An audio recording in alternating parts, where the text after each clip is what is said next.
So Season 3 for Gegashin Squadra is upon us. We've had it now for about a week.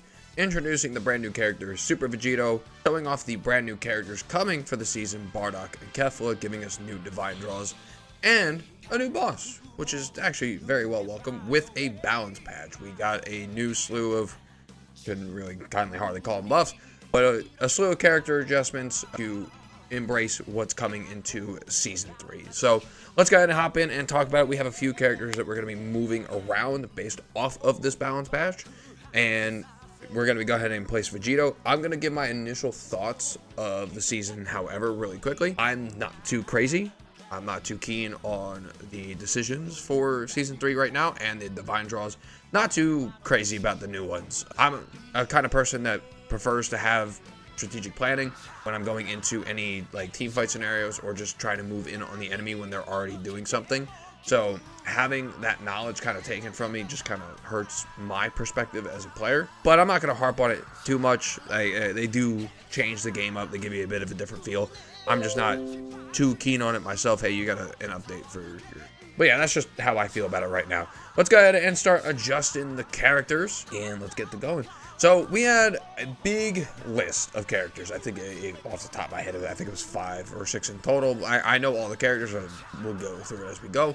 First one up was Deborah, and this was put in the buffs category, and I'm going to be honest, there was more nerfs than there were anything. So he got a cooldown decrease on skill 2, which was real nice, but he ended up getting his skill 3 nerfed. He got every aspect of the skill 2 nerfed, where the no dodge got shortened, the speed that he chases after the enemy got shortened, and then duration of the speed that he chases after the enemy got shortened as well.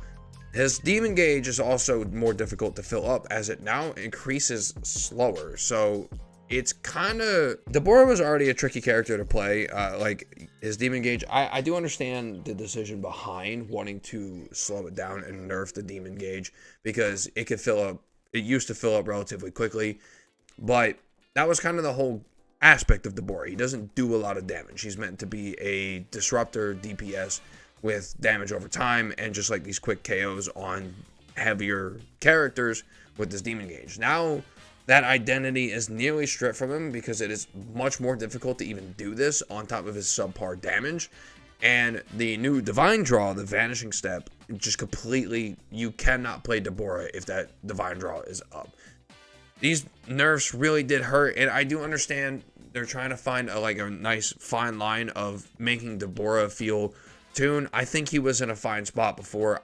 I think they had a bit of a too much of a heavy hammer with the decision on nerfing Deborah the way that they did. But I digress. I hope they revert some of these changes. But as of right now, I can't move him from this role. Like, he just feels ridiculous, too ridiculous to play, especially with some of these top dogs up here just completely washing him now. Like, they weren't already before. Like, they were already kind of beating his ass before, but now it's just kind of worse, because now he just can't perform what he's meant to do. Super Saiyan Goku got another round of nerfs. Not the Goku that needed to get nerfed, by the way. But they gave him a buff on his skill 2. It now works kind of like Bojack's. He applies a speed debuff.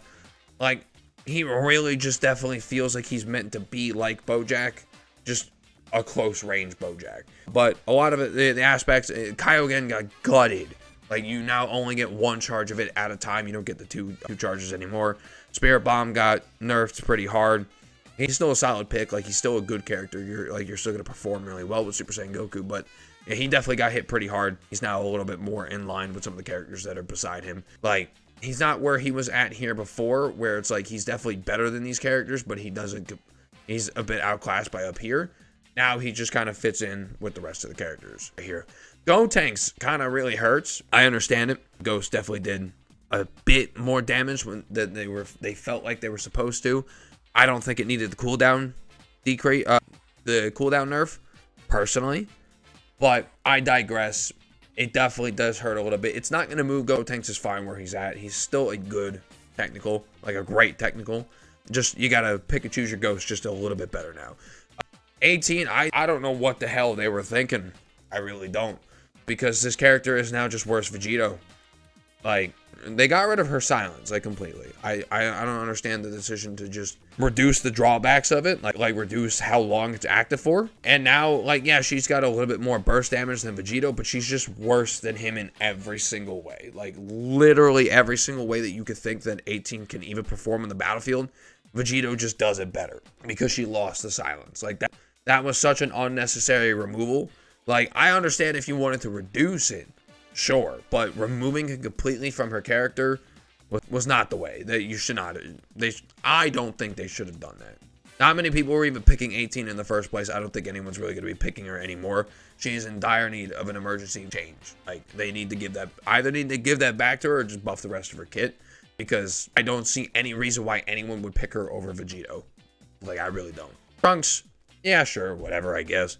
Like, he got some cooldown decreases on his, I think it's skill 2 and skill 3, but it's still not doing too much, especially now that we have, like, a great AoE unit like Vegito that has a very hefty speed debuff. So it's like, it's another character that if someone just is on their P's and Q's and catches the Trunks, he's gonna drop because he's squishy as hell, but he can click his buttons a little bit more without having to rely on his gimmick. I guess, sure, we'll put him in decent, but I do think he is still in need of more buffs.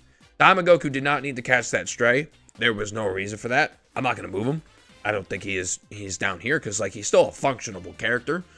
I never really thought Goku was that strong to begin with, but the nerf was a little bit unnecessary. I kind of already forgot what the nerf was. I'm not going to lie. I'll pop it up on the screen.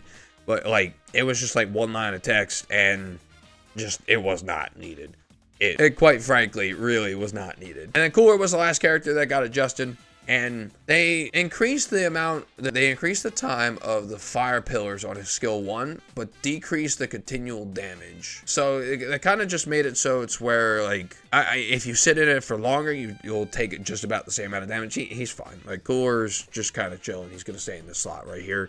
He is still by far one of the best tanks in the game. There's no really ifs, ands, and buts about it. But before we talk about Vegito, I really want to get this out of the way. And talk about this real fast. These three characters are in dire need of nerfs, and I am really not the person to ever advocate for nerfs. I think characters should be buffed before they're nerfed, but these three are extraordinarily toxic. Like, there is no one in this game that can do what they do or even come close to having the utility that these three do that make any reason why any other character in this game should be picked at a competitive level over these three characters. Like, genuinely, if you have a team of Super Saiyan 4 Vegeta, Ultimate Gohan, Super Saiyan 3, and then insert any of these solid DPSs, like, up here, and your opponent is not playing that, hindsight's 2020. You should be winning every time. Yeah, Kamehameha got nerfed, but the continual damage got buffed. So this dude could just appear on you at any point and just obliterate your health bar while you're in a team fight. Like, you could just get nuked out of nowhere. Super Saiyan 4 Vegeta's nerfs were not enough. The stun on his skill 2 needs to go down further, and that shield needs more of a duration decrease. Like, there's no one that can even come close to being better than Super Saiyan 4 Vegeta, and the fact that he still has the stun into General Rildo is extraordinarily toxic. Like, there are literal situations where if you even step out of position even slightly, I'm talking even like the minuscule bit, Vegeta will lock you and you're gone before you could even do anything. And not only that, he is also absurdly tanky. I can't tell you how many times that myself as a DPS and my tank with me were trying to stop Vegeta, but because he's got stuns, because he's got the shield, because he's got an absurd amount of HP, he could just get away from us.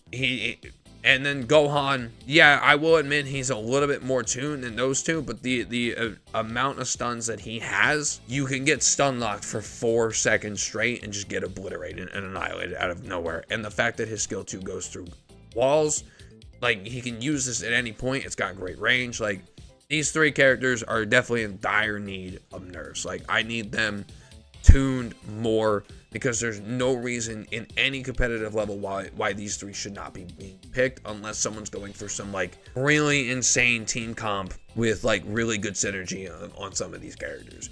But something needs to be done about these characters.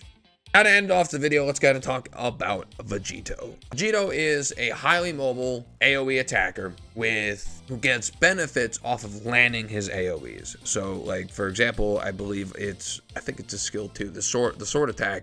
You actually gain extra health when you connect on multiple enemies. His split shot targets multiple enemies. And he's got an ult that you can actually activate twice and gives him a buff on his normal attack, on his damage. I think Vegito is just a great character. I don't think he's best. I don't think he's up here because he's not without his flaws. In a 1v1, he's got a lot of health, sure, but some of these characters just have much higher burst damage in a 1v1, and he's not the greatest boss secure without ult. Like, some of these characters have the ability of whittling down boss without their ults, but Vegito doesn't really have that kind of damage. But he is tanky. He's got great crowd control. He's a great team fighter. Like, he's a good team player. I genuinely think he's just great in this role. I don't think really much else needs to be said. He's a pretty simple character. And he's got a really cool gimmick that's very lore accurate, where you can transform and instantly gain a level, but your XP is then nerfed for the rest of the match. I think that was a really neat gimmick. I really like the fact that they did that. Like, it's unique, but like, it's unique to Vegito because that's just how he is. Like, he didn't mess around. Well, he went super against Buhan like immediately just because he could. So I like that. They kept the character feeling very fresh, but also, you know, very fresh but familiar. You know, like, he's a kind of a character that we have in like someone like 18. He's just now does it so much better. But that'll do it for this tier list. Let me know what you guys think of season 3 as a whole down below. What do you guys think of my decision with these 3 characters up here, and what do you guys think of Vegito? Let me know what you guys think of in the comments down below. I'm curious to know how you guys are feeling about Vegito Squadron right now. And yeah, that'll do it for me. Thank you guys so much for watching. I'll talk to y'all later.